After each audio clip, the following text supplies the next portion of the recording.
প্রধানমন্ত্রী যখন দাবি করছেন যে জিএসটির হার কমার ফলে তার সরকার সাধারণ মানুষকে স্বস্তি এনে দিয়েছে, তখন মুখ্যমন্ত্রী পাল্টা দাবি করছেন এই কৃতিত্ব কেন্দ্রের নয়, কৃতিত্ব আসলে রাজ্যের। সেন্ট্রাল গভর্নমেন্টের কোনো ক্রেডিট নেই। আমি এটা প্রথম দাবি করেছিলাম চিঠি লিখে যে ইন্স্যুরেন্স থেকে জিএসটি তুলে নেওয়া উচিত। কারণ আপনারা দেখেছেন আগে জিরেতে জিএসটি ছিল, ডিএতে নয়। এবং অনেক সামান্য ওষুধ, জীবনদায়ী ওষুধ এবং ছোট্ট ছোট্ট জিনিস, এবং আপনারা জানেন সেন্ট্রাল গভর্নমেন্টের 1 পয়সাও এর জন্য খরচ হয়নি। সব টাকাটা গেছে রাজ্য সরকারের কোষাগার থেকে। ক্রেডিট নিচ্ছে একজন আর আত্মনির্ভরতার কথা বলছেন, টাকাটা দেবেন তো। এটা হয়েছে, আমি খুশি, মানুষ সুযোগ পাচ্ছেন, কিন্তু করেছি আমরা কারণ আমার বাংলার মানুষের জন্য বাংলা থেকে আমার 20,000 কোটি টাকার এর জন্য রেভিনিউ লস হবে।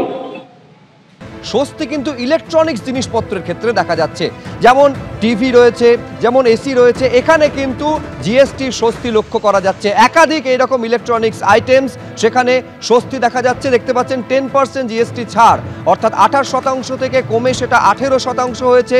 ফলে এই সমস্ত জিনিসপত্রের দাম, ইলেকট্রনিক্স আইটেমস তার কমেছে, দাম কমেছে ডিশওয়াশারেরও। বেসিক্যালি সবচেয়ে বড় বেনিফিট হচ্ছে সেটা যে এসিতে কমছে, টিভিতে কমছে, ডিশওয়াশারে কমছে। এসিতে সুবিধা বলতে স্যার যেটা আগে ছিল তার থেকে এখন 10% ডিডাকশন হয়েছে, দেখতে পাচ্ছেন এখানে আছে 10% জিএসটি কমেছে।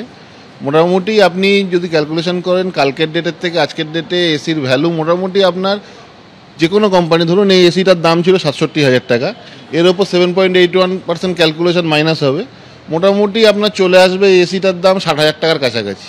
এই আজকে পারচেস করলে মোটামুটি আপনার জিএসটি 18% ছিল, আজকে 10% কমে যাচ্ছে, মানে 18% জিএসটি হয়ে যাচ্ছে এখন। এসি ক্ষেত্রে হচ্ছে আমার প্রত্যেকটা মডেলের মধ্যে আছে 18% জিএসটি হয়ে গেছে এখন। টিভি ক্ষেত্রে হচ্ছে 43 উপরে এভাব থাকলে 28 ছিল, ওটা 18 হয়ে যাচ্ছে আজকে।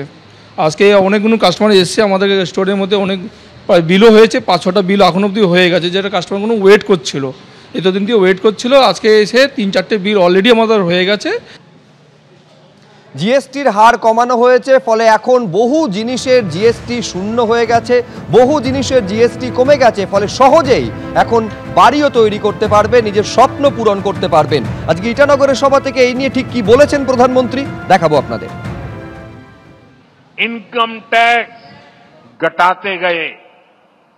इसी साल हमने, अब विचार कीजिए, 11 साल पहले 2 लाख, इसी साल हमने 12 लाख रुपए तक की वार्षिक आय पर इनकम टैक्स 0 कर दिया। और आज से जीएसटी को भी हमने सिर्फ 2 स्लैब तक सीमित कर दिया है, 5% और 18%। बहुत सारी चीजें अब टैक्स फ्री हो गई है, बाकी सामान पर भी टैक्स बहुत कम हो गया है। आप आराम से अब अपना नया घर बना सकते हैं। कोई स्कूटर, बाइक खरीदना है, बाहर खाना पीने के लिए जाना है, कहीं घूमने फिरने जाना है, ये सब पहले से सस्ते हो गए हैं। ये जीएसटी बचत उत्सव आपके लिए बहुत यादगार बनने वाला है।